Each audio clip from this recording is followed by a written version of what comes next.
Kapaito FC na Mungo striker na watch Tao Ndani. Yo! Eric Kapaito amesahau anachezea timu gani? Ero. Ndawo! Eish. Yo guys, welcome to another episode. My name is Makumi Tabitha.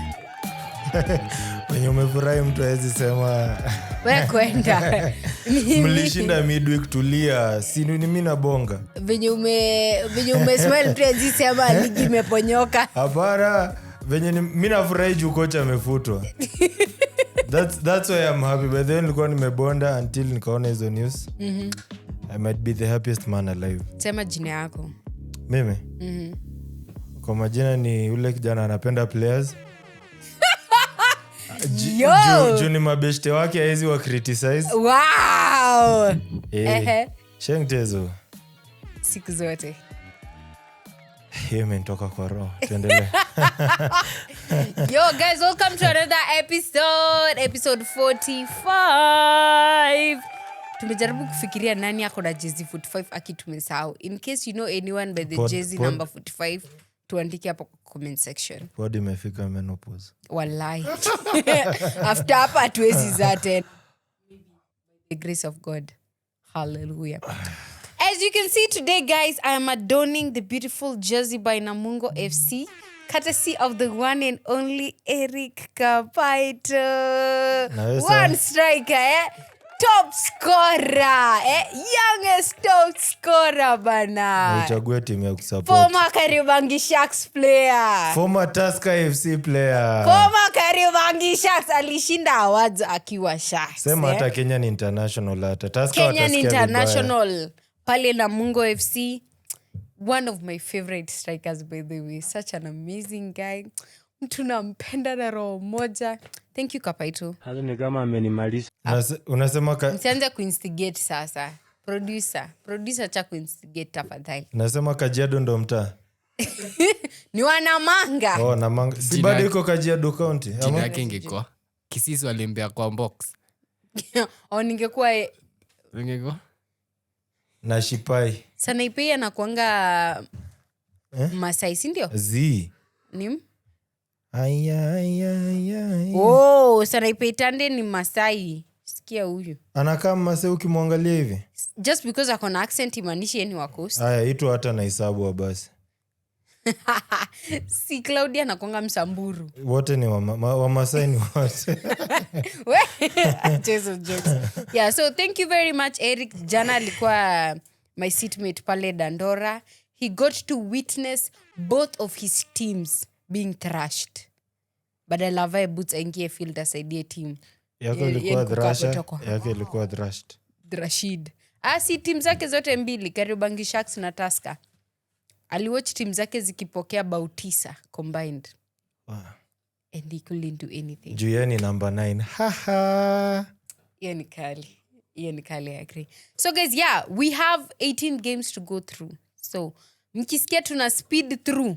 Already tumeshamaliza 4 minutes na hiyo introduction. Call us speed. Yeah. So, we start off with games are Wednesday. So kulikuwa na midweek fixtures. Let's start off on a not so high note for Tusker FC fans. Talanta versus Tusker, which ended 2-0. Both goals scored by the one and only Emmanuel Osoro. Wa Gor Mahia. Shame on you. Shame on me na break sema Osoro ulinzi umuulizagi. Aje sema Osoro ulinzi. Unajua anasemanga nini? Anasemanga Osoro Mkisi. Sawa, Osoro Gor Mahia. Yeah. So first of all, I have come to the conclusion that Tusker wanasawingi kucheza ball wakifika Dandora. Because why do you receive thrashings every single time? Like, angalia, anytime they are away, yes. Hii statement inafaa kuwa Tusker wanasawingi ball season ikienda kuisha. Hapana. Juu hiyo Dandora bado walipigwa na game wameshinda. Na game wameshinda Dandora. Hizo 1-0 wamekuwa wakichukua 1-0 kadhaa huko Dandora. Za nani? Juu najua game zao mingi wanapelekanga macha. Bedhe machando wanakulia So watu huko. away maybe kama wanacheza hapo na Sharks Which is na very Madare soon. na Sofapaka na AFC Leopards. Ama maybe pia na Talanta. So unaona, like I don't know, maybe they should train more at Apo Dandora. Me, I don't understand, but let's get into the game. So Osoro starts us off with a penalty. Yes. Ni Taiwo anaitwa Taiwo. Awonye. Unajua ni Awonye. Wanaotika Forest ni mjinga. Kadu alishika ball kwa line, alijifanya goalkeeper. Nani yo? Kadu. Oh, by the way, pole. I was there to Tuanzie. witness. Osoro aliscore penalty from a mistake ya Kadu. Na unajua the funniest thing is, bado Kadu alikuwa anaenda kucontest na ref. Na clearly like Tunaweza muita contestant. Clearly uko like, okay, what is happening there? So Kadu gives away a penalty, and then Osoro puts it in the net. Brian Opondo hapo hakuna kitu angefanya, honestly. That was such a good penalty. And the craziest thing is this midweek and the end of the week tuliona penalties mzuri zimefungwa, and at the same time penalties zimeuzwa. Yeah. And speaking of penalties ziliuzwa, Deogratias Ojok, Uganda's finest, alipewa penalty akamiss. Taiwo ndio aligive away that chance. Alienda kufanya some crazy things hapo ndani ya box, and then Deogratias was given the penalty, missed it. And then yeah, kuna mtu niliona akisema stat ya hiyo nini ya mse kushika ball kwanza alafu unapea mse mwingine ndo apige pena. 95% of the penalties haziingiagi. Like Odoya alikuwa ameshika ball, tulikuwa nadhani anapiga pena. Wase wakaclear, akaenda akapea Ojok akaeka chini. Unajua, I think like mostly you kuwa if you think the other players are going to try to get into your head.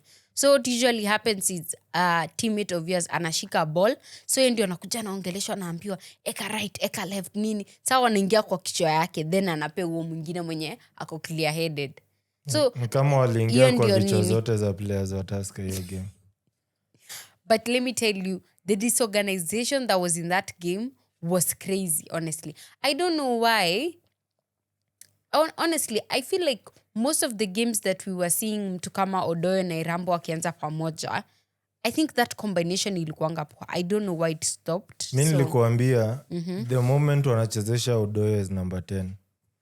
Hapo ndo season yao, like they started, yes it worked for 1-2 games, but bro, si reliable. Yeah. Again, coach alifanya sub first half, of which kuna sub moja hapo sikuwa nadhani it was necessary. Yeah. Because Tusker were attacking with that wing like for the whole of first half before the substitutions. Nilikuwa nimekaa na Tea mahali kwa hiyo game. Yeah. Nikamuuliza hiyo sub ni like hata yalishtuka juu it wasn't expected. But coach ni coach. Yendo anasema mimi sina hata KFD. So but you see things as you see them. So yeah, if you didn't like it, you didn't like it. I thought kubring like kuleta another attacking nini option ingesaidia, but Talanta walikuwa na bro, they were pressing like serious pressing. Yeah. Which wamewai Talanta wako on juu. Yes, and speaking of that pressing, hiyo ndio ili cause the second goal by Emmanuel Osoro. Yeah, Collins made a mistake and gave out an assist to Emmanuel Osoro, whose precision was off the roof. What a chip, bro. Yeah. What a chip. So that solidified Emmanuel Osoro in the title race contention. He's currently Golden second. Boot contention. Yeah. Nimesema ni? Title race. Oh, title race ya Golden Boot basi.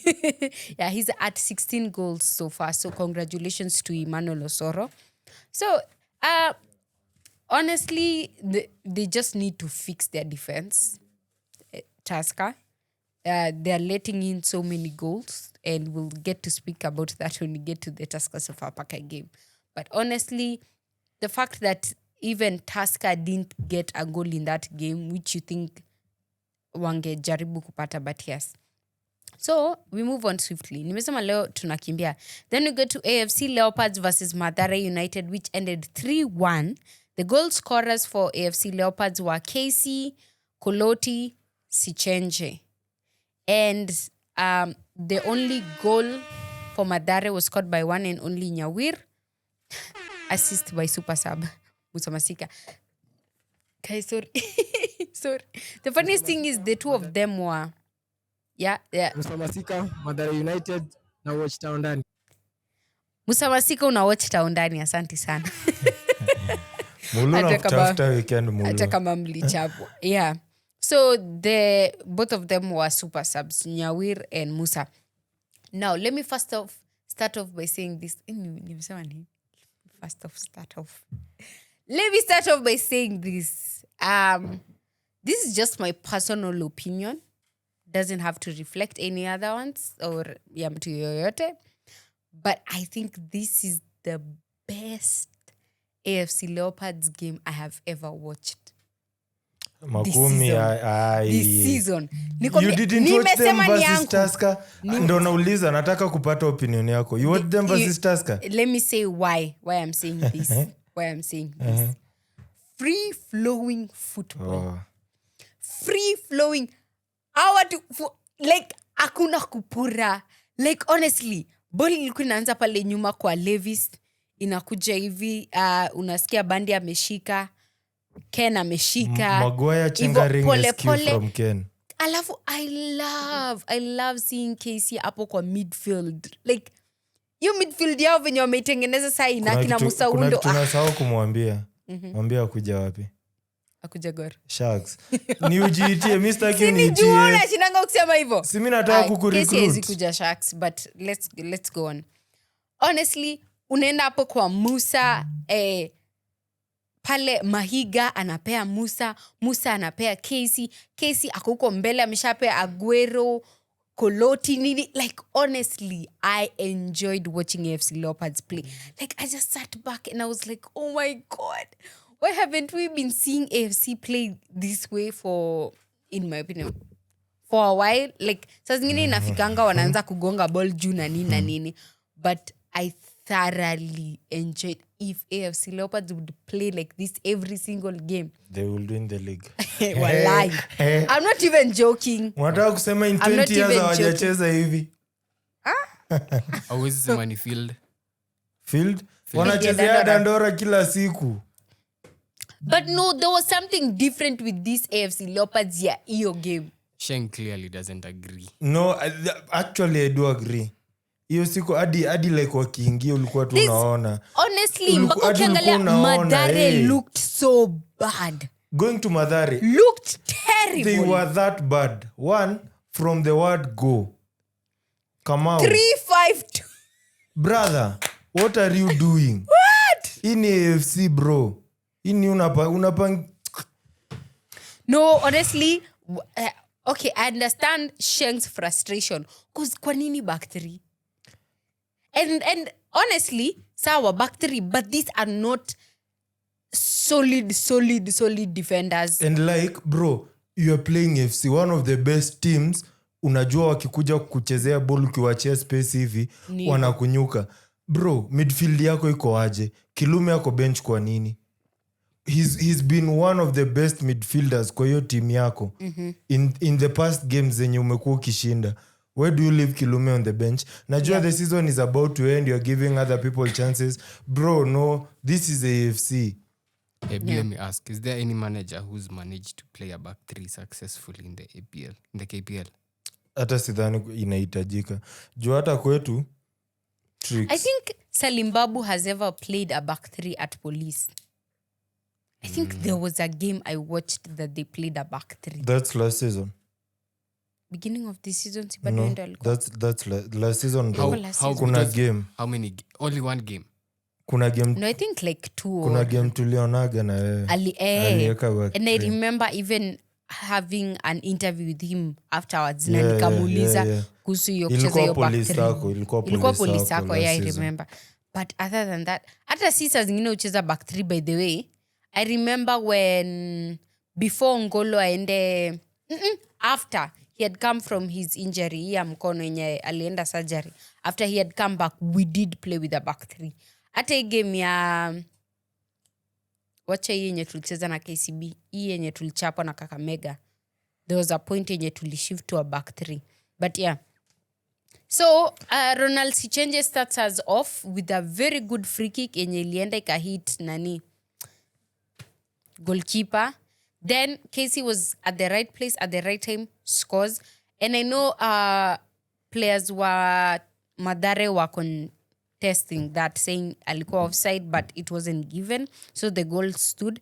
And then Aguero on the wings, on fire bana, puts the ball in the box.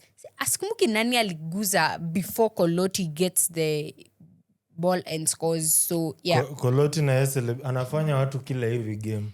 Lakini hiyo game alitulia, alisema poleni juu alikuwa achezea Madare, former Madare player, akasema msini judge. Yeah, but he didn't celebrate. Shout out to Koloti. I've seen him score now twice.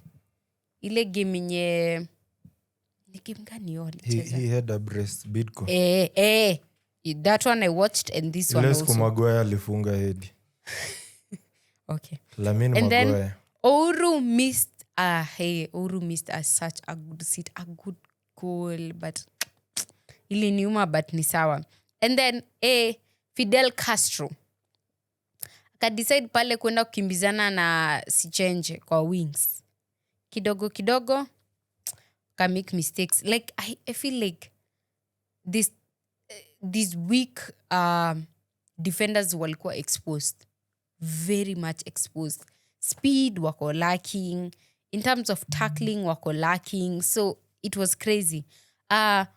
So and then Musa comes on together with Nyawir as the super subs, waka create chance hapo kutoka kwa midfield, ilianzia kwa Kilume ikafikia Musa, then from Musa to Nyawir, and then Nyawir scores from that left side corner. One thing about nimeongelea midfield ya Mathare, midfield ya AFC, your game it was solid, bro. Nani Brian Wanyama, Casey na Musa Oundo. Oh my god. Kwanza Oundo kuja timu bwako. Kuja timu kubwa wala. Oundo is such a fantastic defensive midfielder. Like, kuja Man. And I like how he makes it look easy. Unaelewa? Like they usually say the thing about like defensive midfielders, they are like a good sound. Ukiwatch like a movie, you're always like, oh, you never notice the sound. But the moment yenye sound iko off, uko like, okay, hii movie, hiyo sound hainibambi. It's the same way I think of Oundo. If you're not really watching him, you won't see how he contributes to the team. But once he's removed from the team, that's when you realize, that's when you see what he was actually doing. So shout out to Musa Oundo.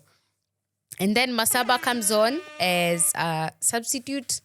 Walikataa bao yetu Masaba. Ya Masaba ilikuwa offside, but alikuwa amekimbia hiyo wing.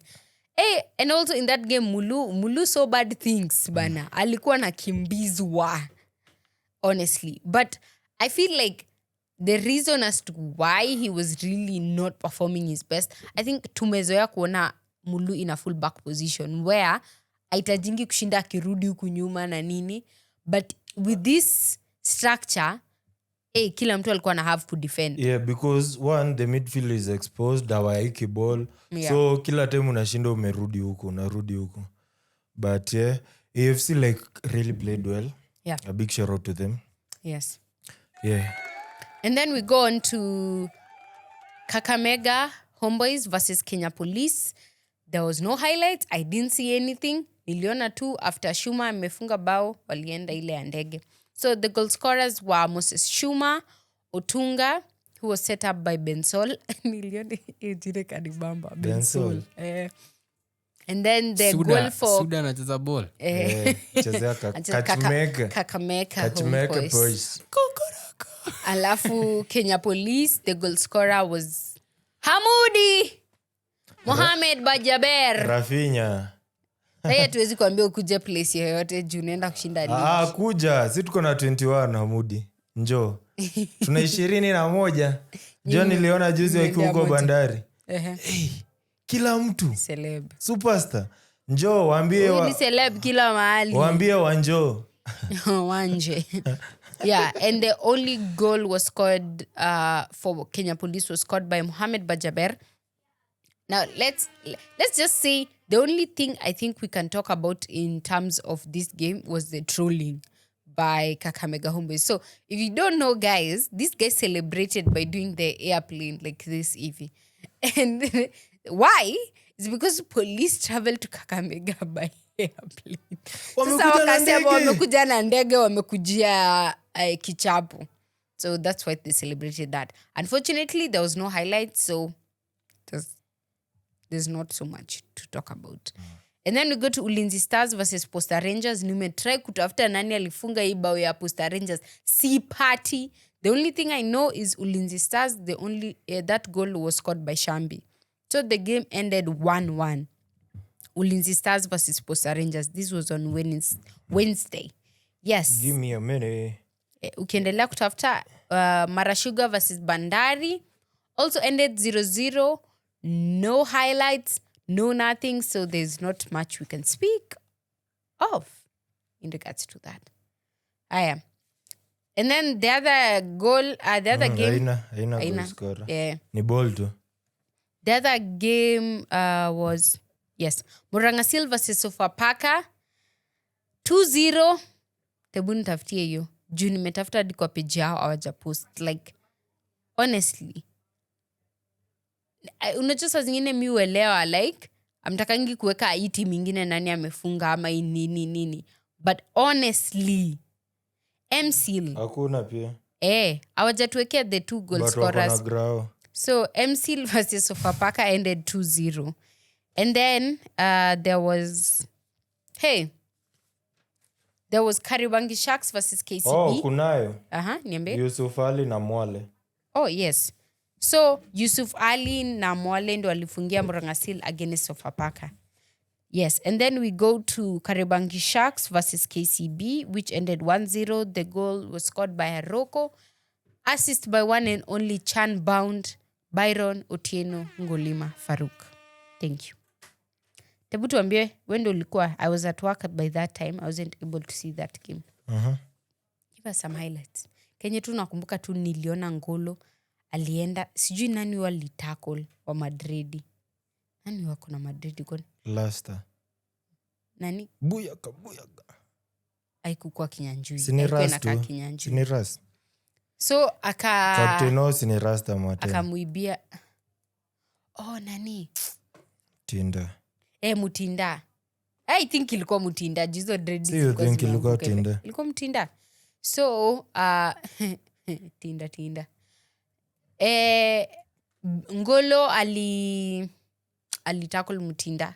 Akapata ball.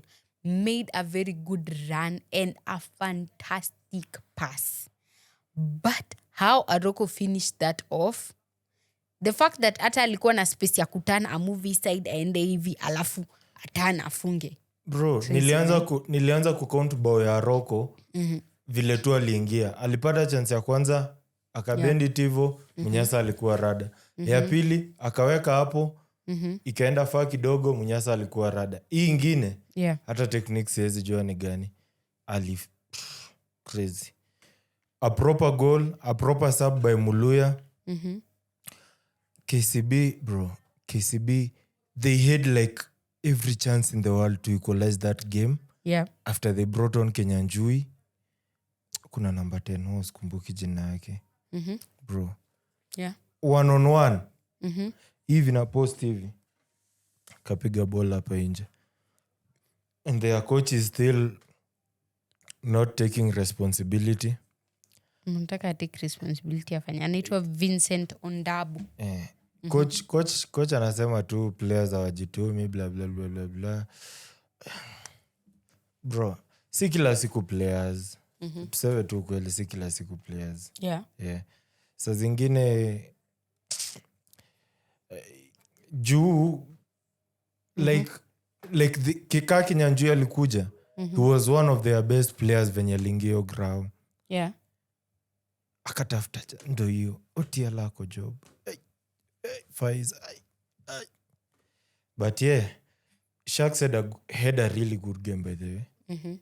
Actually, they had a really, really good game. KCB, on the other hand, Kombaya Saidi, they missed Tyron, they missed Hanif, Kahiro also. Yeah. Yeah, so hawakuwa mzuri. Wanafaa washukuru Mungu walianza season vizuri such that wangekuwa na hiyo perform, like wangekuwa place mbaya tuseme kaa number 10 hapo alafu hiyo venye wana perform wangekuwa relegation. So at least like hata kama wata lose their next 2 games Wako tu sawa, waende wa restructure they sit down, they restructure, Wani coach sign. angalie nani anataka kutoa juu. I feel like he's going to do a clean out, a proper clean and out. he might just leave na hiyo clean out, atoke tu nayo aende. Yeah. So, yeah, we move on from there. And then the next game we head on to is Shabana versus Bidco, which ended 2-1. The goal scorers were Austin Odongo, one and only, and Clinton Asiago for Bidco United. And then the last goal was scored by one and only M10, BM10, BMMM, Brian Michira Migiro. Unajua venye nimefikiria jina BMM na shindo. Ndo nashangaa hata Msichana anasema. BMMM. Kumbe ni Brian Mishira Migiro, sawa. Yeah. Michira Migiro. Tuliambe si Mishira. Yeah, so Shabana wins this at home easily. First of all, defenders. Nimesema like I feel like this weekend was defenders were highly exposed. So we start off by a mistake from defender Wabidco to give Austin Odongo a very brilliant goal. And what I like most about Austin Odongo in this game was his determination. Going for the ball till the end. Mpaka afike hapo ndani ya box, he was like, I'm not giving up. Because sometimes unaonanga like attackers wanafika hapo wanaona defender akona ball na nini. But he pressed on so well and he was eventually right because he got a goal for Shabana. And then for Clinton Asiago's goal was Evans Makari. Yes, I said his name right. Evans Makari corner for Clinton to score. I think that was a good corner. And hii weekend tumona makona zingine hapo. Kada, kona mzuri. Yes, and then finally for the last goal by Michira, which was a penalty, was a mistake by goalkeeper. Ilikuwa goalkeeper? Yes, Daniel goalkeeper wa Bidco. Na Bidco akikosa kushuka nitajam sana. Wana survive tu vitu hivi. Like they should bro home. Yes, as like sahi. Yeah, so hey, for that one Daniel goes to Kitimbali, okay, the magician Mbali. Akamshika, alimgonga actually. Alimtaandika. He didn't even touch the ball. So that's where the penalty comes on. And then Brian Michiras. Aki mtahave kunisamehea guys. Kwetu CH inakuanga SH. So shida ya matamshi. Ya matamchi. Ya matamchi. But nimesema kwetu hatuna ch. So ndio kwa maana anasema hivyo. Michira's goal. Yes. Michira's goal. Penalty. I feel like even ndio watu wanafaa kwa wakitake penalty. Venye Michira alivyo. But I'm sorry guys. I'm to a joke. Yeah, it was a joke by the way, guys. Oh, joke. Oh. That's now the joke. That's the joke now. Hiyo ni wewe. That's the joke. Utakuja Hiyo ni joke. Utanyongwa. Hiyo ni joke. Najua. Na nilisema last time. Una recycle jokes zangu. But honestly, I love how in this game the determination for Shabana to get a win from that game. Because the thing is this, yeah, you can look at Bidco and think, oh, wako pale chini, so you don't need to do much. But one slip up and it's done. Even though Bidco nakonga out of nowhere, they come out of nowhere and sting you so much. And you're like, unakaa hivi unajiuliza what has happened. If you don't believe me, ask Gor Mahia. But yeah. Lazima ungesema hivyo. So No.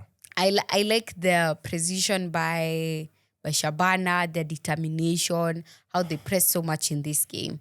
And yes, they were awarded for that. They're actually number 17. Bidco. Walishinda jana? Walishinda leo. Oh my god. Okay. Walishinda leo.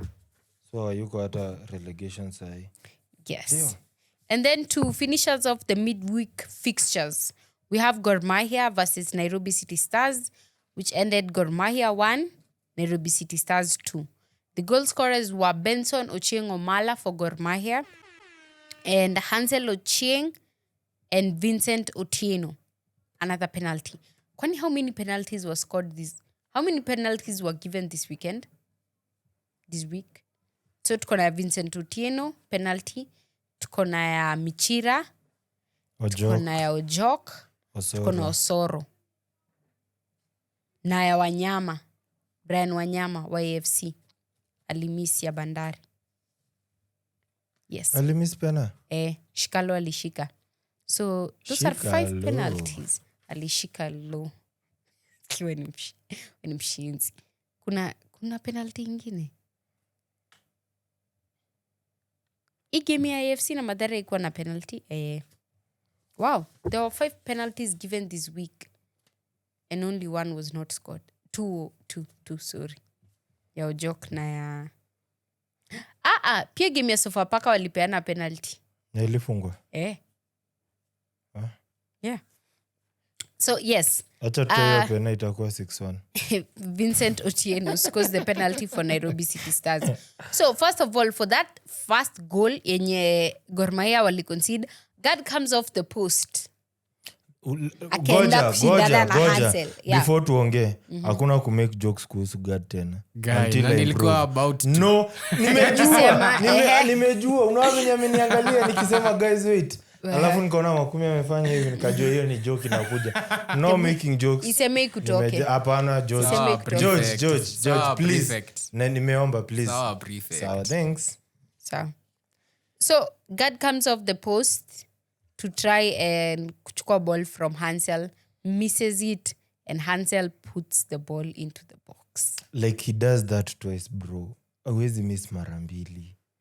Hawezi miss bro. Hawezi miss mara mbili. Like Paul. Sikumbuki. Unakumbuka last time nilikuwa nasema as a goalkeeper, if you come off the post, please make sure you will get, like you have a 90% chance of kuchukua your ball. Bro. Because if you don't, that's a goal. Always. Like two Always. times. Ya pili umekoza penalty, juu umekloba msee amepita na ball. Bro, stay on your... Hata kwa unajua utapata na hiyo ball. Stay in your lane. Ref, asante. Wacha kuja kufungia kwa hiyo post wallahi. Kama uko sure wacha kuja kufinyia kwa hiyo post. I feel like for a goalkeeper who comes off the post, I think Levis Opio is one who has mastered that and he does it well. Yeah, he barely comes out na akikuja nje like anafanyanga 10/10. Yeah, that's the thing. So I don't know. Hansel na when mnoma, by the way.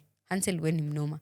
Because you look at the positioning of where he was. Plus, I think there was... Ni nani alikuwa amemkujia? Kuna mtu alikuwa amemkujia. Another defender. Hiyo ndio yenye Levin alikuwa on that other side. Omija ndio actually, niliona wakiuliza kwani Hansel hakukuwa offside. But even the commentator alisema Omija put him onside for that goal, yeah, Hansel. And then Morrison sets up Omala with a very good cross, by the way. Hiyo hata hakuna mtu angeishika. Puts it hapo mbele ya Omala na yeye as always anafanyanga kenye anafanyanga akipata chance mzuri Kenye alikuwa anafanya. Kenye alikuwa anafanya last season. Yeah. Na goalkeeper wa City Stars, bedhe Mkolo yako ako na injury. Juice ajacheza hizi games. Niulize afterpod. Sawa. Goalkeeper wa City Stars akatoka come off the post na hivyo ndo aliconcede bao ya Omala. Then the other goal was a penalty. God ndio aligive away your penalty. Honestly, that was such a soft, not such a soft penalty in terms of it wasn't deserved. It was deserved. Like City Stars deserved that soft, penalty. As in terms of angepeana, that's what I mean. But yes, and Vincent Otieno puts it inside the box. Now, after that was in the first half, guys. All the goals were scored in the first half, 2-1. After that, we lost 2 million chances. Yeah. And the thing is this is why, like, I have said before, and I will continue to say, this is why Salim Babu will continue to be my favorite coach in the league. Akikosa kushuka. He put 10 players inside his own box. And hakuna mtu alishika handball, hakuna mtu alimake tackle mbaya, hakuna, like, so on point. 10 men inside the box. Kuna mmoja alipiga tackle na tukanyimwa penalty. Hiyo kwa penalty. Rosafi. Wallahi haikuwa penalty. Makumi. Uliona hiyo Angolia ukiwa huku chini? Yes, skiza. Alishika ball before. Nilikuwa kwa post hivi. Kuna picha ilipigwa, Chris aliguza bola akiwa wa kwanza. Umse aliguza bola after mguu imepita Chris, iliguza Chris ndo aguze bola. Aliguza. Of which ni sawa. We should have scored open goals. But hata jana walai. But penalty, it's a penalty to it, like unaona mcheze na team kama like Mathare get a penalty, like so many teams get penalties from that tackle. So many teams will get a penalty with that tackle. Just believe. We jua team so mingi, unasema the league is working against you. Wendo umesema, mimi sijasema kitu. Si wewe umesema other teams will get that penalty. What do you mean by that? The official.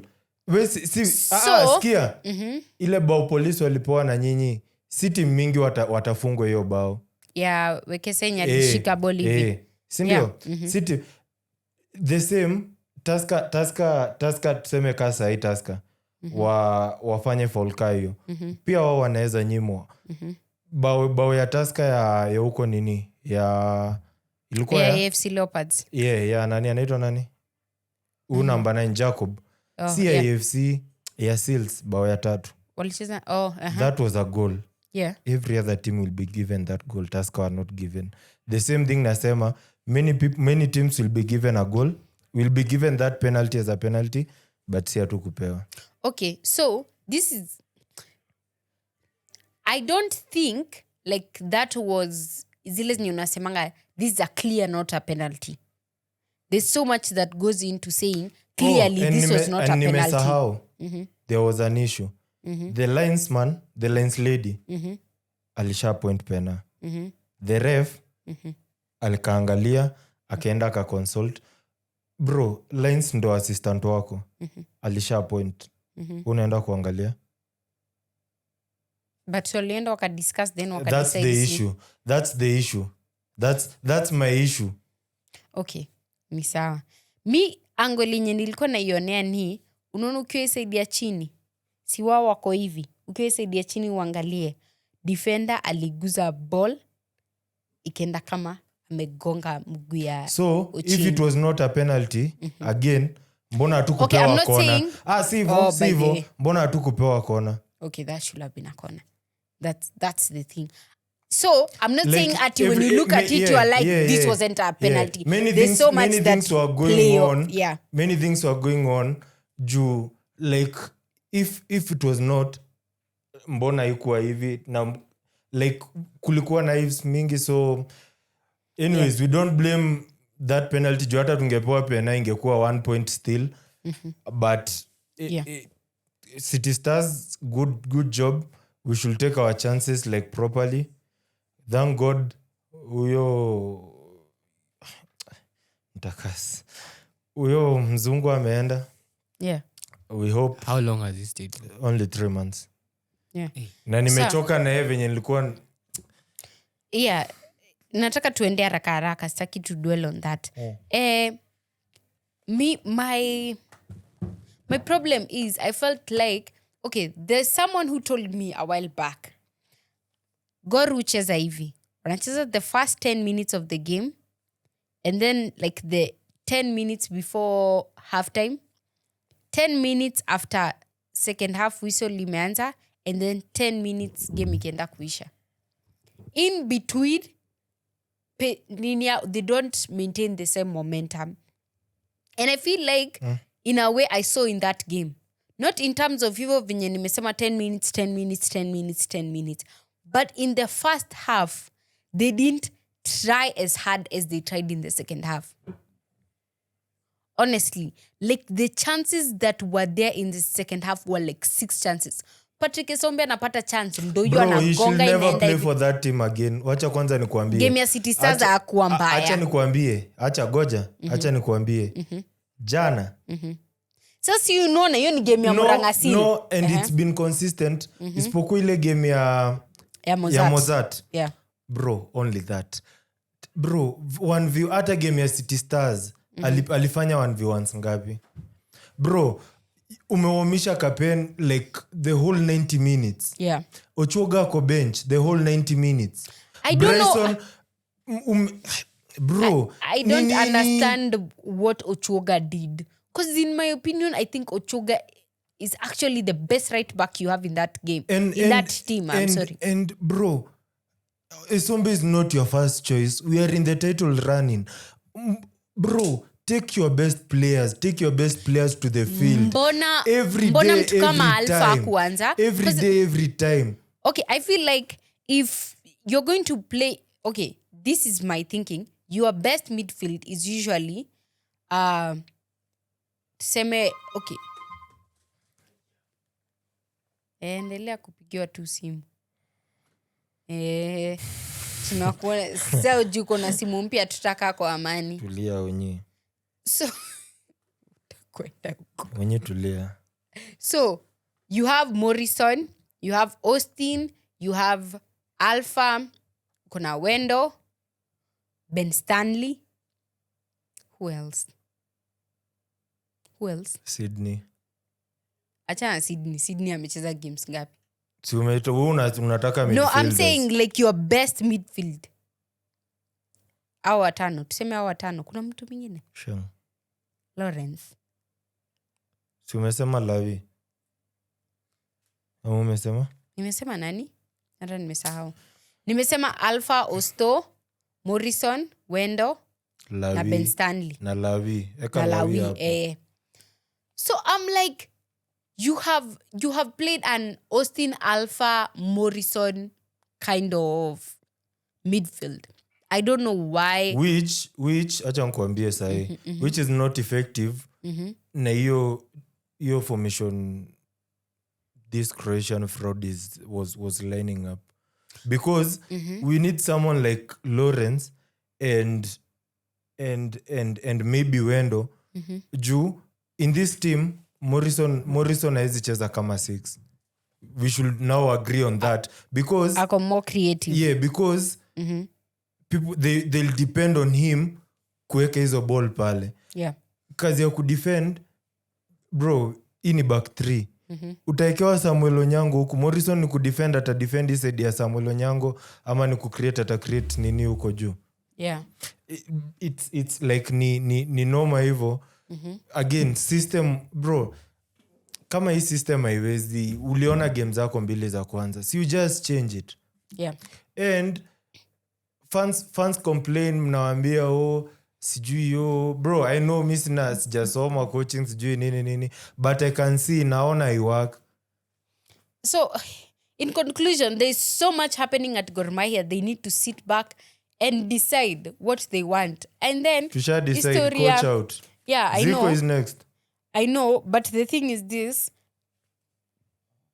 Team yenyu pia inanga consistent starting 11. I always feel like every now and then kuna kitu ina change, Again. Before people build chemistry, ushatolewa hapo. Haya. The coach's problem. Tena hapo tu. Juu, unaona the games that we had Zico like after the Brazilian Never. win. Yeah.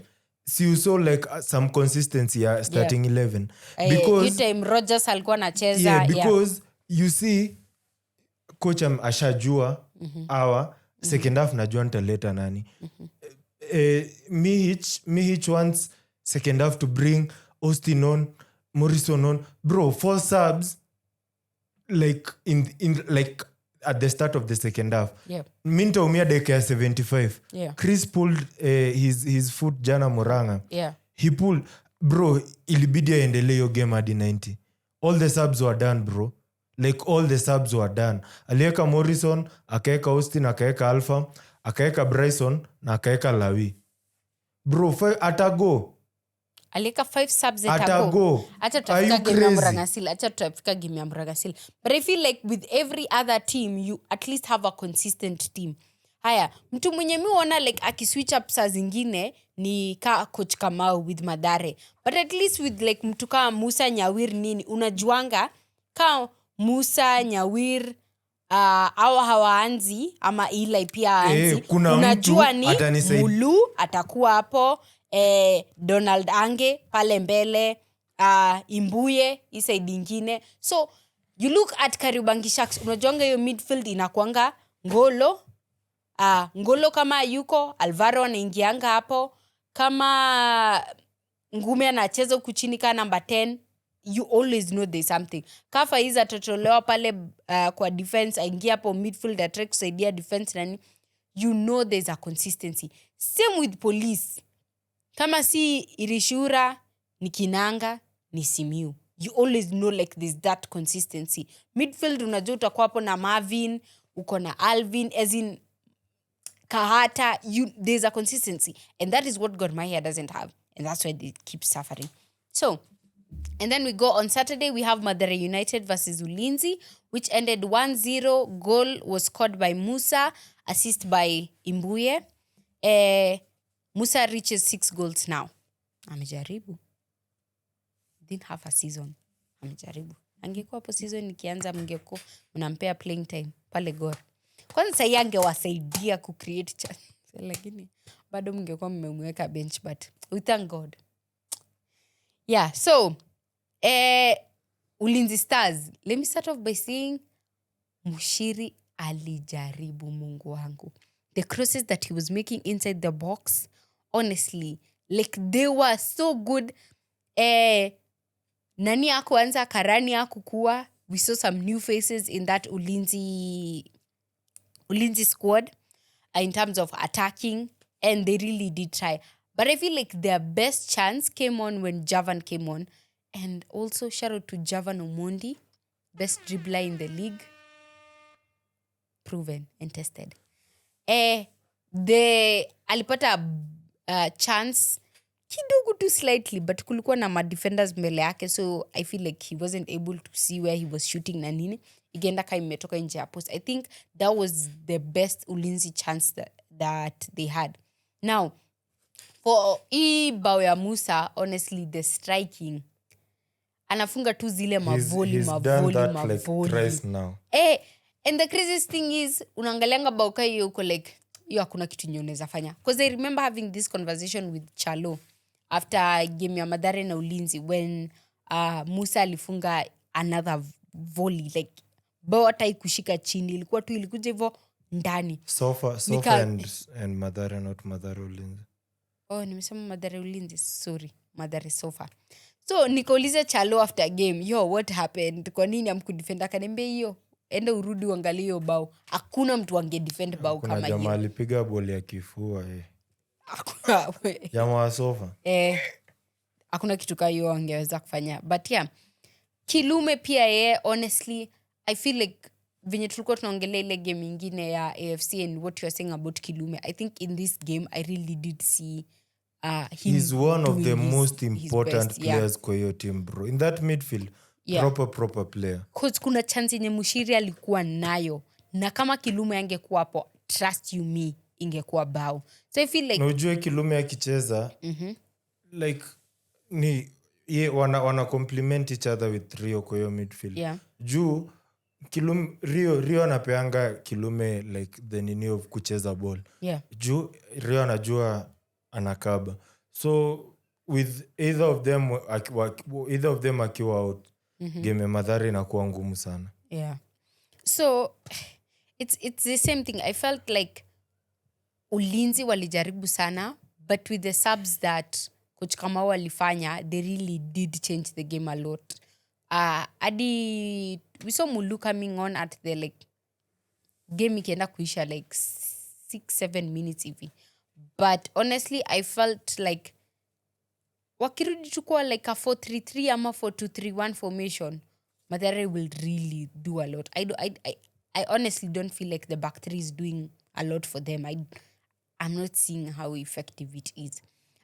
For that chance, I also have to credit Ouru for seeing something like Ali foresee him being in an offside position. Na Yeah, he left it go. Yeah. So venye Mbuye alipasu uko mbele, I think in a way he was passing to Ouru, yeah. Alafu Ouru But Ouru akaona left it, yeah. niko offside, akadecide kumove past, ikaenda ka imefikia Musa, and then Musa scores. So it's good to be positionally aware of where you are to not put people in the offside position. Yes. And then we go to Sunday, Shabana versus Marashuga, which ended 1-0 to Marashuga. It was an own goal. Unfortunately, there wasn't any highlights, guys. Isipokuwa bao. Yeah. The goal, your goal, yeah, own goal. Tebu talk to us about it. Because me, I didn't see it. Siwezi sema kitu yote, juu mimi nilishinda. What a volley. Walai, it was a volley. I didn't see any video, that's why I'm telling you. Si Bri alikutumia. Can you imagine sikuiona? Oh.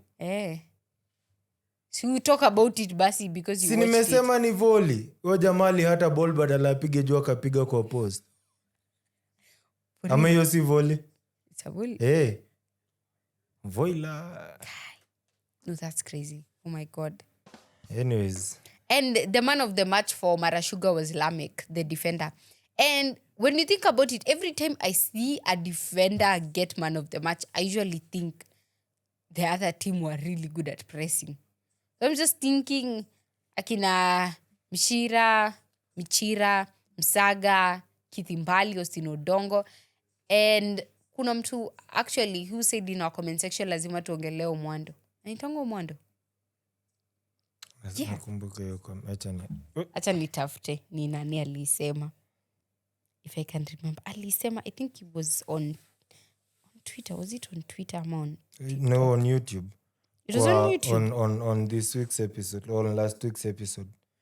Na pia hapa pia ndo ndapata ule mse alisema Shengwa nini? Shengwa kuja Gor.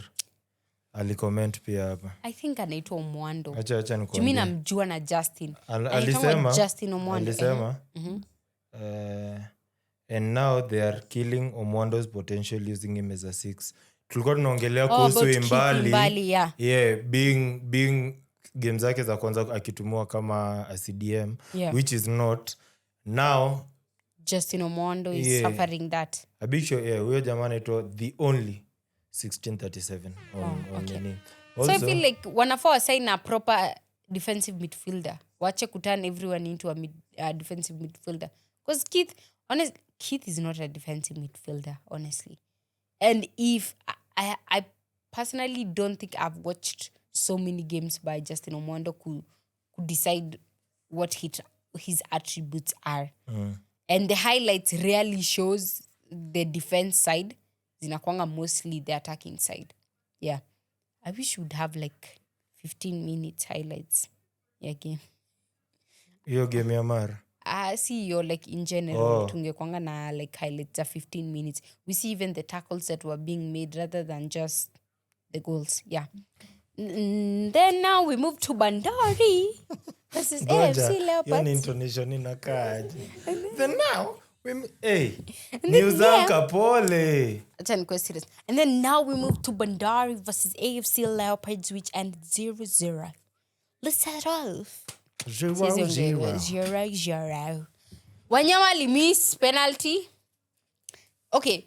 I feel like see more of Alimi's penalty, ni more of Shikalo was just so good that he got the ball. But honestly, Shikalo is good, man. Shikalo is good. Pena ilipigwa Farouk chini. Shikalo. Tulia, let me land. Okay. Pena ilipigwa chini. It was too low. So, Shika low. But haikuwa chini, ilikuwa almost hapo katikati. Au kusikia alimake hiyo joke mapema. Unajua venye nimeikook sasa hivi vizuri. I'm not that slow, please. Squam slow. Kaa kobe. That's so low of you to think he's slow. Hey, sawa. Hizi jokes zenyu si funny by the way. Sasa zetu. So, hey, kwanza a good chance. Kulikuwa na chance yenye Bandari walikuwa nayo. If it were not for Levis Opio, kwanza it was a corner, karibu niseme free kick. It was a corner by Robert Onyango, former Kariobangi Sharks player, mkumbuke hivyo tafadhalini pale Bandari. Got a very good free kick. Corner. Got a very good corner. Rajana shindo mbono huyo ananishautia, amesema nikajambia. Poleni. Nienda kusema corner kick nasema free kick. Na Levis akakuwa unaonanga zile corner kick zenye zinagongango zinakuja vika zimebend zinataka kuingia ndani ya post. Ka Levis angekuwa on point. Former Gor Mahia keeper. Turingiana sasa. Hey, we can go band for band. We can go band for band. We can go band for band tuone. Something Ulinzi can't. Wow. Then Levis Opio akasave. Ulinzi ya Bri. Atakujia. In that game Izadin kuanza, ali come off the bench. Kataka kusaidia team lakini wapi. Izadin, pull up your socks. Man. Easy. Our season is coming. Yeah. Hey, Swale okay, so the penalty that Brian Wanyama kufunga came off from a foul by Swale to Sichenje. Lakini hizi majina za si na nye zinakuanga very tricky. And I feel like iyo tackle ya Swale was uncalled for, honestly. I don't know how to explain it, but he shouldn't have went so hard like he did, honestly. And then ali-exclaim aje after akienda kutackle penye players wana Swale ali-exclaim aje? Astaghfirullah. Kampiga tackle. Sitaki kuongea mingi kuhusu astaghfirullah, but yeah, hiyo game haikuwa na highlights zingine, ilikuwa tu na hizo parts. Azam walienda huko. Za penalty, I think ilikuwa the shot nini watatoa the extended highlights. Cyril. Yeah. And then we have Nairobi City Stars, which ended 1-1. Nairobi City Stars against Posta Rangers. The goal scorers were Vincent Owino and Owen Mboya. Yeah. Shami Munyiki bwana. Saidia team bana. Big shout out to Owen Mboya. Na Felix Oloch. Kuja Gor. Kuja Sharks. Mimi ndio nimeanza. Felix Oloch. Kuja Sharks. Tuko sawa. Haya, 1 2 3. Kuja Sharks. Yeah. Sina mengi ya kusema. Thank you very important. And then Kenya Police versus FC Talanta, which ended 1-0 to Kenya Police. This was actually the game that put them ahead in the title race. Wamekuwa ahead for 4 months sahi. Hapana, lakini hiyo ingine ilikuwa na catching up to do yenyu. Mko na catching up. Wakishinda game ya Shabana ni hivyo. Isha. Walikuwa na 6 points before. By the way, watu wanasema tumebottle. Wako correct ama wanalie? Ni juu mmekuwa na magame in hand. Hizo ndio vitu. Hizo game in hand of which zilikuwa zinafanya mkae ni kama nyinyi ndio mko na potential ya kushinda. Since season ianze, umejua tumeshinda game in hand ngapi? Sidhani. Thank you. So tumebottle ama tujabottle? Mebottle game in hand. Nimeuliza title si game in hand. tumebottle title. Sina Kuna Tusker. time mlikuwa hapo mbele. Ndio nauliza, sina Tusker nani amebottle title? Tusker walikuwa mbele. Thank you. So, watu wote wa timu yao ilishinda cup 50 years ago. Watulie. Hatuwezi chukua banda from watu hawajashinda. Niendelee ama ni watu? Unajua naweza choma. Ngoja kwanza tumalize. Utachoma afterwards. Nimalizie huko mbele. The only goal in that game was scored by David Simiyu. From Kiganjo. Yes. So, alafu akukwa na highlights. Bajaba tuma video. Mtu wetu wa mkono Hamudi. Hebu tutumie highlights. Rafinha. Yeah. Nataka kujua kama atadai nyele yake. Wakishinda ligi. Ni sawa. And then the other game was today. Tunaongelea hizi games juu hatuna highlights, hakuna kitu yenye tumeona. We can't highlight anything. Bidco versus KCB. This is KCB's 5th loss in a row. In the last guy. The only goal was scored by Kevin Musamali. Na Hanif alipata red card. Hanif Wesonga Mabele. No, Hanif was protesting for the penalty. For the penalty. But there I've seen the penalty. It was borderline a penalty and not. Again, the same issue. But Hanif alikuwa na protest hiyo si pena. Okay. Refa kamwambia wewe songa. Utaniambia kufanya kazi yangu. Refa kamwambia wewe songa. Alikuwa na yellow ingine? I guess. Oh. Refa kamwambia aje? So iko straight red. Nilishashika joke. Si hata anaitwa Wesonga na akamwambia Wesonga. Anaitwa Wesonga. Sorry, I got the joke long time. Unajua acha nikwambie. Unaona hizo jokes za Sheng unaendeleanga tu na story ni kama hujasikia. Wacha yeye endelee kutry kuexplainia viewers. Watacheka kwa comment section. Dema na chuna yap bro. Yeah. And then now let's talk about the games, MSil versus Gor Mahia. Hebu rant. Tuambie ati mlimake 5 changes. Hiyo game ilisha 0-0 by the way. Yeah, a big shout out to Owen. A big shout out to Lucas Maina. Mkuje Gor next season. Yeah, na kipa wao kwanza hakuwa anajua ni kama mara wameshinda. Aliwaste ka 20 minutes. Hadi analala. Ajua wako relegation. Na ajui Sunday tunawapiga kwa cup. Waende hata hawezi cheza. The focus yenyu sasa inafaa kuwa Mozart. Focus yetu hata ni next season. Na kumaliza number 2 just in case police washinde pia cup. Juu sidhani hata hiyo tuna content. Season yetu ishaisha. Tugoje tu next season. Kwa pre-season sahi? Hapana. Hiyo ni kazi ya Kinan. Sawa, tuambie, how was the game? Game was ilikuwa tu bro, Morrison shoot ball wallahi. Nilikuwa namuuliza nini ili happen, akaniambia ana feel like balls zenye alikuwa anafaa kupeana pass ndio alishoot na zenye alikuwa anafaa kushoot. And alafu shida ni hiyo like kuna ball unafaa shoot but unaona msea kwa place mzuri, unajiambia naweza shoot nikose kufunga. Acha nimpe. Uwe na kombele yake ndio yeye ametokea amechukua ball. Like bro, like it was so frustrating. We had some chances of which they were dealt with properly. Yeah. And the fact that bro, what was that?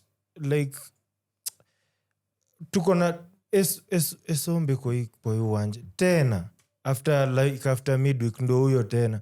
Bro can't even finish a 1-on-1. Hizi take on a man. Bro Wangaya ko bench.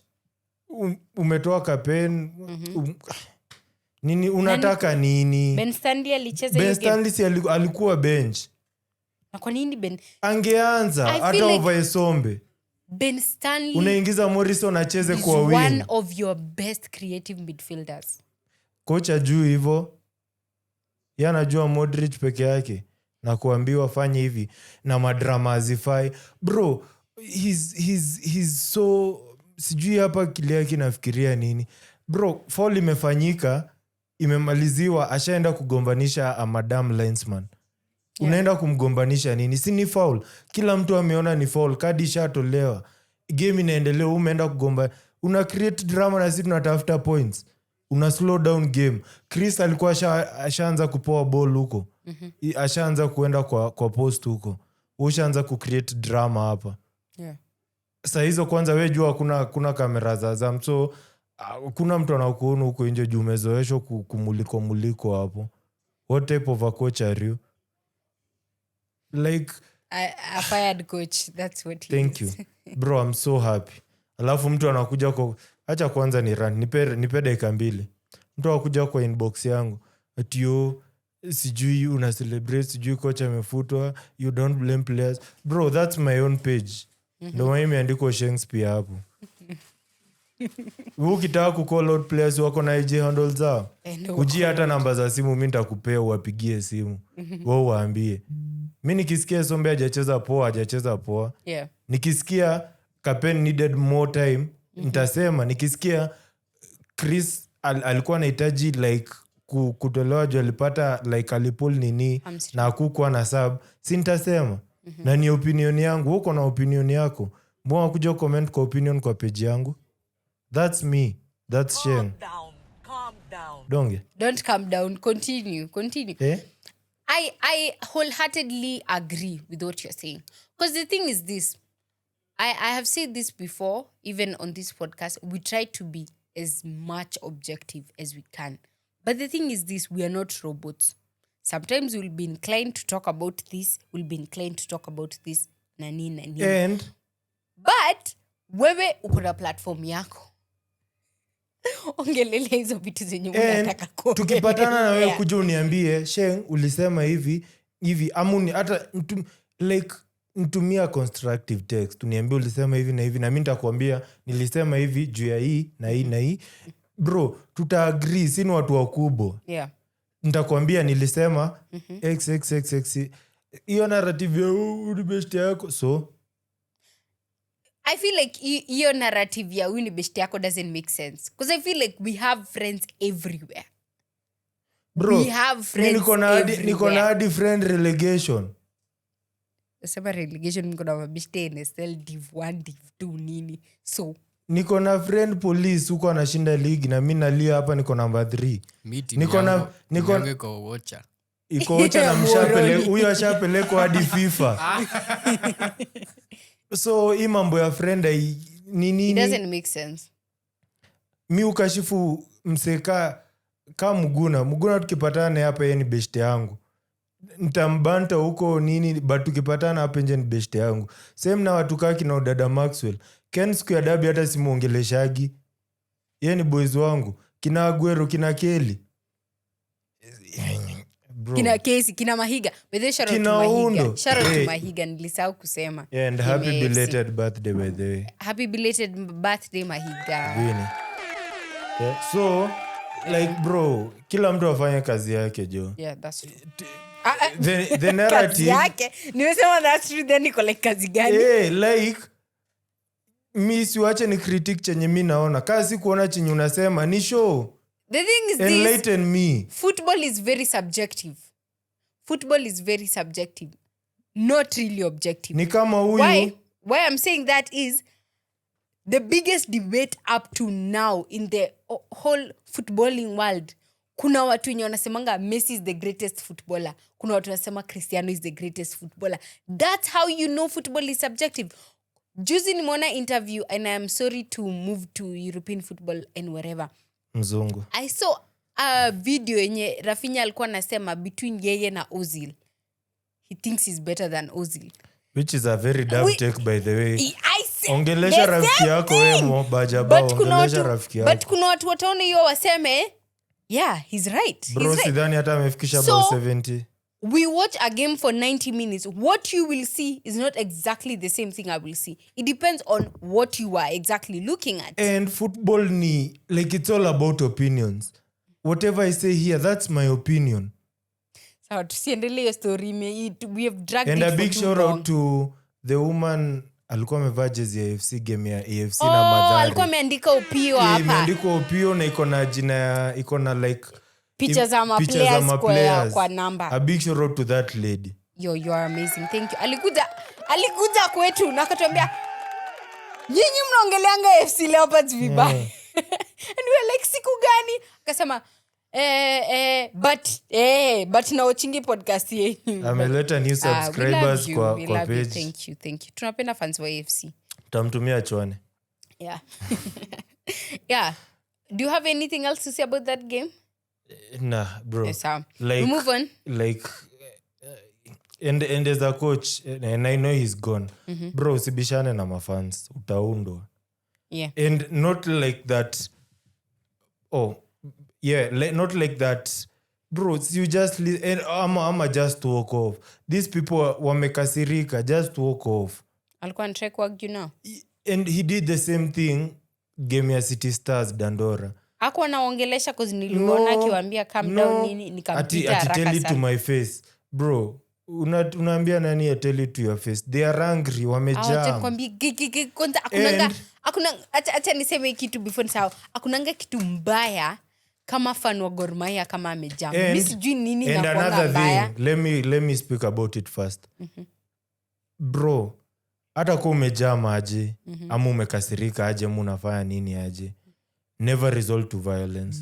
That's true. Kuna video tumeona and the club the new wanaitwa aje, the new management ya club. Yeah, the new administration ya club. They should just speak out. Kinasali si kunyamaza tu wanagoja siku sijui kuna nini na nini ndo anaongea. I know they know these people. Hao watu wako kwa video, wako kwa picha.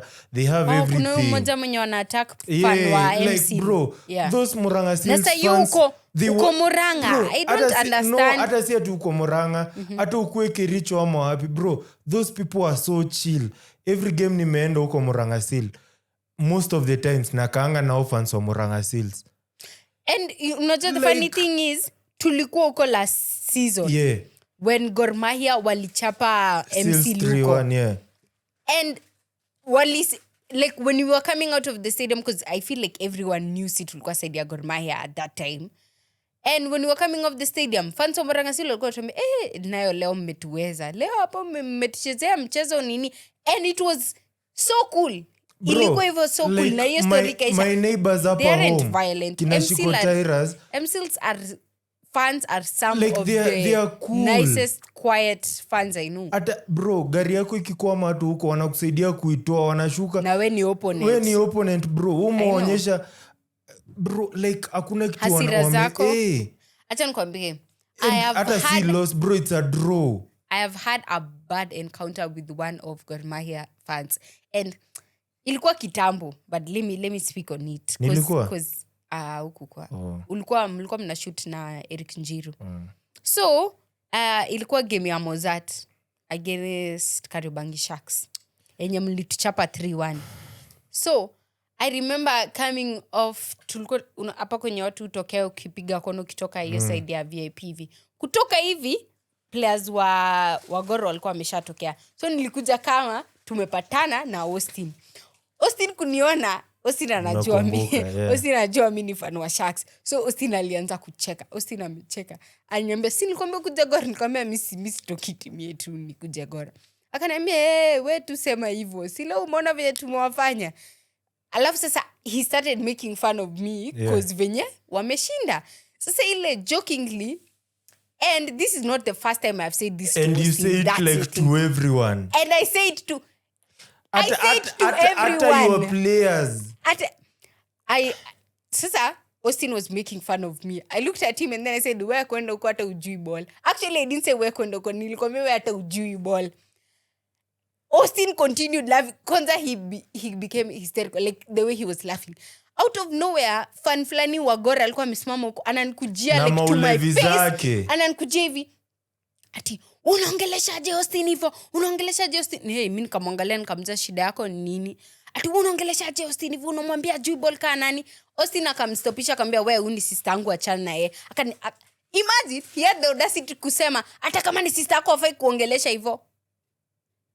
Bro, what? Najua like football some of you hapana like sometimes kuna fans wana behaving too fala sana. Like that's so childish juu najua ni emotions but sasa mmeshinda you are 3-1 up like me no only friends tunabanta ni We nini? know each other Mi apart from mi kwanza ndo football bana. nimepoteza. Wewe sijui unaumwa na nini umeshinda. Ati ukufai kuongelesha hivyo. Mimi hata ngwambia mimi hata tunatoka hadi hiyo game tulipatana na Ben Stanley na nikamwambia amjui ball. Hadi Morrison, hadi hakuna mtu si like mwachange kuingilia Bro, stories we really need to do better, like in terms of not all of us, but Yeah. some fans really need to do better. That's Just then mwaipatana na Sayari akakubuli. That's true. Sidai mwaipatana na Gorobondo akakubuli. No, because they're my Gorobondo friends. kwanza anaekanga 10 hapa mkono. Twende. Yeah. Hata ikuwe ni game gani ama gani. Bro, like tukue tu na humanity kidogo. Mbona hooliganism mi sikuwa nacheza bro. Hata by the way, Yeah. say no to hooliganism by the way. And the new administration should take their waeke miguu chini. Kazi yao si kukaa tu kwa hizo ofisi na kugojea siku sijui kuna dabi, waende wakae viti za VIP. Wafanye kazi. Yeah. Wafanye kazi na inafaa kuniniwa. And also FKF, hizo picha ziko nje. Everybody knows who those nini are. Kama last season kulikuwa, sijui hata kama ni season ama last season, kulikuwa na issue fan huko NSL alipiga polisi. See, the fan was arrested. The same thing should be done like right now. Juu that's hiyo ni upuzi, tuseme tu kweli. Yeah. Hatuwezi ishi hivyo na tunataka mpira yetu igrow. That's true. Leo umeshinda, kesho umeshinda, utakuwa mapigana kila siku. Na haifai kuwa hivyo. Yeah. Learn to take your emotions somewhere else. Kila Gym. mtu angekuwa Waambie na waende gym. kila mtu angekuwa na Kama let out their Kapchanga. frustration kwa football ingekuwa band sai, like let's have some decorum tafadhali. We go to K-Sharks versus Kakamega, which ended 2-0. Sharks were beaten by Kakamega Homeboys. The goal scorers were Ishianda. Alipewa chance ingine hapo by a stone. Sikuamini. Ilikuwa header. I could not believe my eyes what I had just witnessed. And then we had the other goal was scored by Moses Shuma to reach 17 goals. Assist by Henry Omolo. Shitiani. Kwanza mimi niko na beef na Henry Omolo. Henry Omolo anapeana assist alafu anakuja kunitafuta. Juu anajua mimi ni fan wa Sharks. Sindo kuambia ujui ball. Na hiyo siku after amepeana assist nilimwambia pia yeye ajui ball. Henry Omolo, kuwa na decorum tafadhali, acha kubehave hivyo. Yaani unapeana aje assist alafu unakuja kunitafuta. Mimi nimekufanyia nini? Si ndio utafute fans wa players wa Sharks, I mean. Uwachekelee huko. Guy. Ushaona mtu anacheka hysterically. Naitwa shit. Nimekumark Henry Omolo. Ambia rudi ushagwa tulie. Ndio ukakunywa mhombero. So in this game, first of all, let me say this. Kariobangi Sharks, we missed like 5 good chances. Wasambo alikuwa na some 2 good chances. Memusi the same. And our problem is always the same. I've always said midfield yetu of late imekuwa very shaky. We don't create anything. Nani alianza midfield yenyu? Angolo, Keegan na Andy. Andreas ako na injury. Oh God. Aroko alikuwa bench. Faiz bench. Faiz alikuwa bench. Sikumbuki nani mwingine alikuwa hapo katikati. But yeah. Tulikuwa tuna lose ball haraka. We are not composed enough. And then when it comes to our finishing is terrible, man. Like, tuna missingi chances ka 6 and then we don't even score 1. Like, adi Aroko analetwa. Let me tell you, Faiz alienda huko mbele akakuwa attacking. An attacking player. Faiz ametoka center back, akaenda full back, akatolewa full back, akaenda midfield, akatoka midfield akapeleka huko mbele. Wangeweka Biko winga. Biko alipata injury akatoka game. Tena. Biko na Alisalum walitoka first half. That's how you know we were. Shida ya Ali ni gani? Ali tu anahitaji maombi at Bro, this point. he should, by the way, afai kukimbizwa. He should rest now. He should rest now. Until next season. Arudi. Sindio, like, honestly, I feel like sometimes we rush him too fast. Like, in Nyinyi terms na of... Irasta? So, yeah. Ali Salum, arrest. Tupatane next season. Tutajua utakuwa sawa, utatufungia mabao. Tutakuwa contention ya top scorer. So, yeah. Hii game kwanza, let me tell you. Coach Baraza, we ni mnoma. We ni mkali sana. Hats off. honestly you look at that Akuje game Gor. venye by the way anaweza kuwa coach mpoa hapo Gor. No lie. He's very Vulai. mambo ni vulai. Vulai. You look at that game, it was so depressing in terms of hawa watu wakipata chance wanafunga haraka. And then you look at their bench, unaona substitutions yenye coach Baraza na make, ndo hiyo Henry Omolo ameingia. Then Oliver Majaka. My God. Acha kwambie. Alikuwa anajituma. If you don't laugh you'll cry. Oliver alikuwa anajituma mpaka baadaye nilikuwa namuuliza, kwani walikupea nini? Oliver, ulipromisiwa nini game ya Kariobangi Sharks ufanye? Kijana amejituma sana. Anataka asainiwe, wewe jua. Buba. Buda. Kai. Ai hapana. Like, Akia Mungu ananimalisha. Buba naye anakuwa amenimaliza, si uongo. Every single game he puts up 110 performance. He's not player of the month for nothing. Ni mnoma. But yeah, honestly we were outplayed. Umesema he's not player of the month for no reason. For nothing. Si for nothing. Juni player of the month for Kakamega Homeboys. Chenkwanga serious azimine. Honestly, in all aspects tulionyeshwa vumbi. Defense, mid, attacking, like there's so much we need to improve on. And then we need to bring on players with experience. Tunajua ujana ni mzuri, but also we need experience on that field. Kuna mistakes zingine tunamakingi, unaangalia unasema, mtu angekuwa na experience ya kucheza KPL hivi, something would have been fixed, but ni sawa. We move on finally to the last game. To the game of the season. To the game of the season. The game that will never be forgotten. The game that we will all live to remember. Sofapaka versus Tusker. Before tuanze, Njoki Janja usiwahi predict game before ianze. We nyamazanga tu. Ukiona Kido, shout out to Kido by the way. Ukiona Kido na mic yake hivi akikukujia, toroka. Ball who dunda. Toroka. Hata siongee, sema we hope for the best. Hivyo tu. Mambo ya tunashinda nini, sijui boys wangu wako ready. Chia makuni. Ni ajua tu wangu wa Ruaraka. Season ni yetu msijali. Ruaraka. Nishawapasha habari.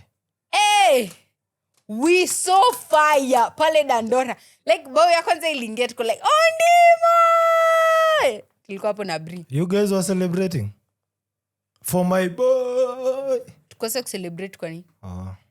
I thought so. Why shan't we?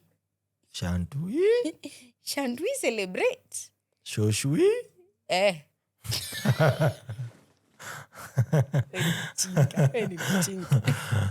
But yeah, honestly, so let me read the goal scorers. So Edward Ondimo, fantastic performance. Edward Omondi Ondimo, 2 goals, 3 assists. Anaitwa Vini. In 5 GA in 1 game. Vini. Haya. Vinicius. Dalvin Wayne, 1 goal. Messi. Acha nitamuongelelea. Tukifika hapo. Jack Onganya. However you say, ni Onganya. Bora ni Jack. Bora ni Jack. Jack of all goals, not trades. 3 goals. 3 goals hat-trick. Rogers Kipkemoi, 1. So yeah, let's get into the game. First of all, nilikuwa nimekaa kando ya Kapaito. Game ikaanza, nikaambia Kapaito, unaona ule kijana amevaa jezi 88? Tabu muangalie. Kijana ni mnoma, akasema sawa. Dakika 2 hata zikupita, akaniambia, "Kai, ako na control mzuri. Passing yake iko sawa." Nini? Tujaka aka. Umeona hizo dribbles ana make? Nikamwambia, "Exactly. You see the vision? You see?" Dalvin Wayne. Hebu niwekee makofi hapo. Let me look at something. You are not Messi for no reason, bana. Dalvin Wayne is out of this world. Kuja Sharks. Acha sami nikwambie. Kuja Sharks. I thought you'll never reach here. Welcome to the club. Unajua anakaa tu ka player wa Sharks. anakaa tu player wa Sharks by the way.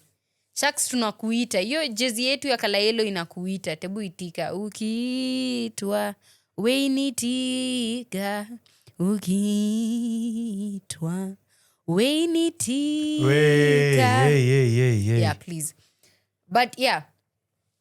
The other goal, the only goal scored for Tusker FC was scored by Jacob Onyango. Assist by one and only Eric Naman Balecho. Acha nikwambie Aki Balecho alikuwa I was so downcast. He was so downcast. Don't. But nilimurumia. Let's talk about Tusker honestly.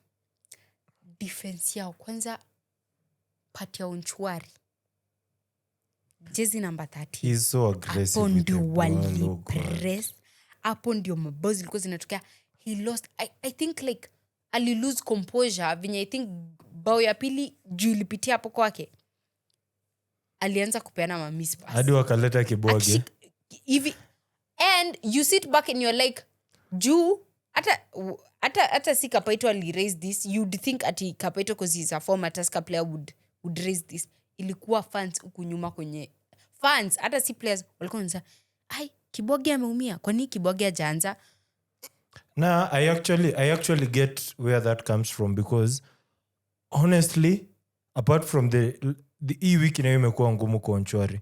Yeah. Apart from the last 2 games Talanta and this now so far. His partnership with Mumanyi. Unaona hizo wanilo napiganga macha. Yeah. Onchwari is always class. We jua. But kila mtu anakuwa na siku mbaya. Na yake nikaa imekuwa wiki mzima kama hizi. Wow. So defense ya Tusker was bad. And so was the midfield. Honestly, tumesema before how a solid Rambo and Odoyo combination play inakuanga poa. I feel like they complement each other, especially when it comes to defense. Inakuanga ngumu kuwapita hapo. And I said this in the beginning of the season when they lost Shafan. Shout out to Shafan, Siwasaida. In January. Tulikuwa na yeye jana by the way. Tunangoja linki yetu. Bezi Shafan ni.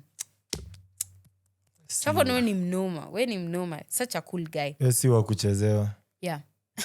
Si wa kuchezewa.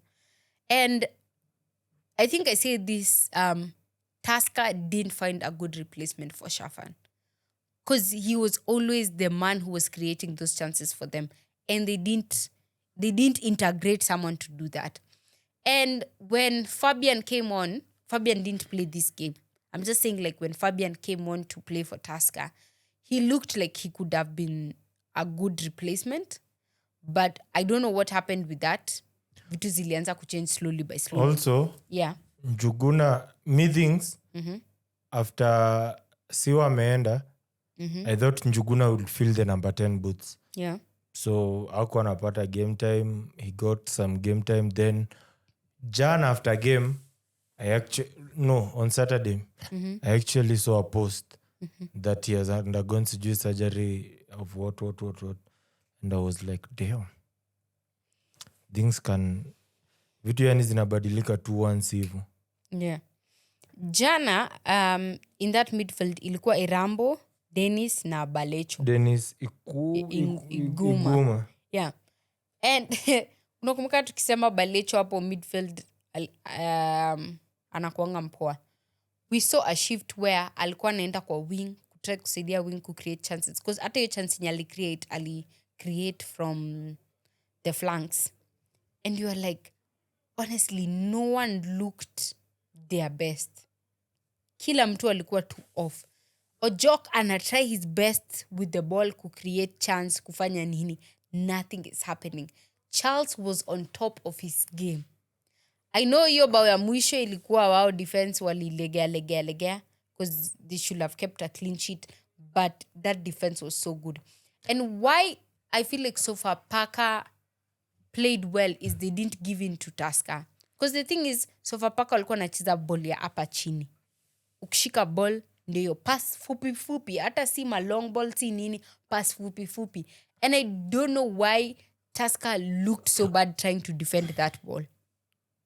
like honestly wanafaa kukaa chini wa restructure wafikirie cause next Niulize Namanda alichezaje? Namanda ni nani? Huyo winga mwenye alianza. Luke Namanda number 12. He was under pressure. Namanda under pressure.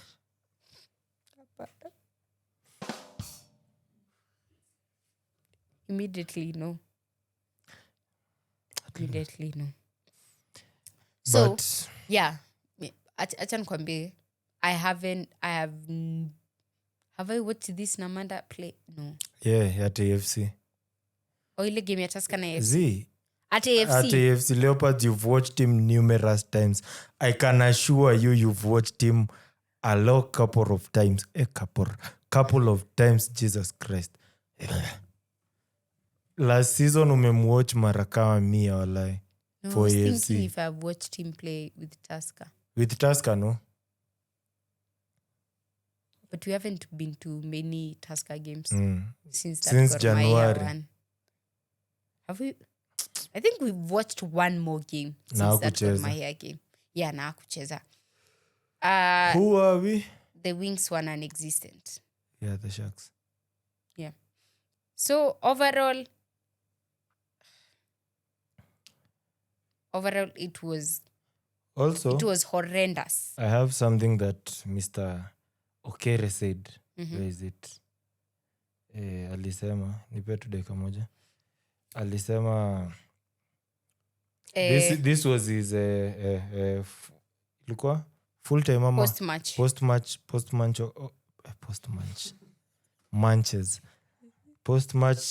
utterances. Najaribu bro. Where paraphrase. Alisema God ni mso. As always, God ni mso siku zote. Alisema ndio hii. Indeed God ni mso. God, let your will be done. We have tried to step up to where we are. The league is a marathon. We have done our best to this far, but the league is a marathon and we are letting it go now. It's a big shame. We have shamed ourselves. Tusker ni timu kubwa. We congratulate Sofapaka. They were prepared for this. Alafu alikuwa anasema nikiparaphrase chenye like for the whole nini. Alikuwa anasema he thinks like the players weren't ready to play, bro. Like again, taking responsibility, as I said. Yeah. Also, coach was Sofa was so, can I use this name? No, don't. Kindly, don't. You know? Whatever you're thinking, don't He say. was so jipigaring kifua. Now we put that in English.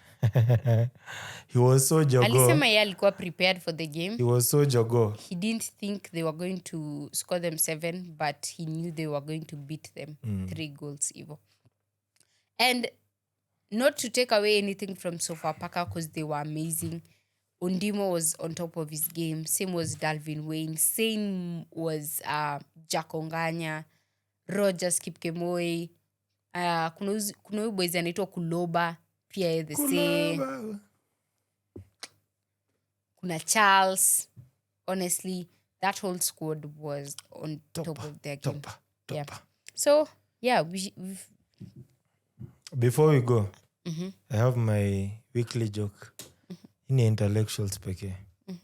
So, Kim Jong-un lost his job. He was in the wrong Korea.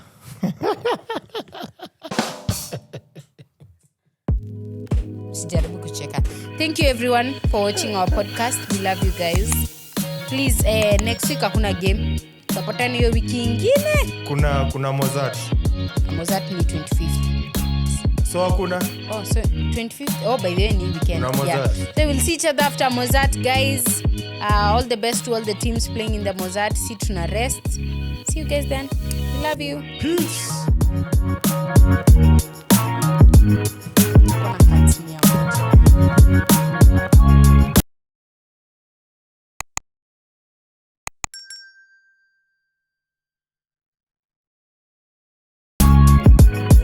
Lakini hapo kwa mafans tumego umejam Personally nimejam. hadi